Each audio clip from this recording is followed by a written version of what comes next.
Bytový dom pre 12 marginalizovaných rodín z Luníka 9 má stať približne 630 000 eur. 95% nákladov zaplatí Únia. Zvyšok chce mesto prefinancovať cez splnomocnenca vlády pre rómske komunity. Ak sa podľa primátora nevyužijú eurofondy, čeliť budeme problému, čo s obyvateľmi zbúraných domov. Druhá vec je nežiadať tieto fondy a pri búraní ďalšej bytovky, ktorá nás čaká na jar, vznikne opäť problém, kde týchto ľudí, lebo časť z nich má platné nájomné zmluvy alebo platí nájom, kde týchto ľudí umiestnime, aby sa nám jednoducho nerozchádzali po celom meste.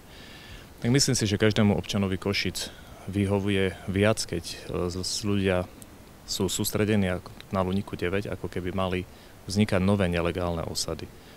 A takto som sa to snažil komentovať s tým, že je tu šanca využiť európske peniaze viazané na Luník 9 a na nič iné pre mesto Košice. Na Luníku 9 mesto zároveň zrekonštruuje komunitné centrum. Z pôvodného plánu vybudovať nové zariadenie za 2 milióny eur upustilo. Aj toto centrum spoločne s prístupom tamojších Salesiánov by malo podľa niektorých poslancov pomôcť uchrániť bytovku pred osudom neďaleko stojacich domov. Mesto chce zároveň použiť materiály a ich ukotvenie, ktoré by takejto skúške odolali. Nie všetci, aj koaliční poslanci od začiatku súhlasili. Bol som proti tomu, aby sa stavalo nejaké nadstavbové bývanie, vlastne poschodové bývanie, lebo obávam sa toho, aby to neskončilo ako tie v Kukuriciach na Podjavorinskej 10 a 12.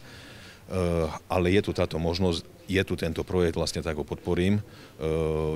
Ja verím tomu, že sa títo ľudia vyberali zodpovedne. Magistrát už vytipoval 18 rodín, ktoré spĺňajú požiadavky na to, aby sa mohli o nové bývanie uchádzať. Medzi požiadavkami je napríklad plnenie si svojich záväzkov alebo aj to, aby aspoň jeden člen domácnosti mal prácu. Bytový dom na Luníku 9 by mal byť hotový do konca budúceho roka. Jozef Demeter, Televízia Naša.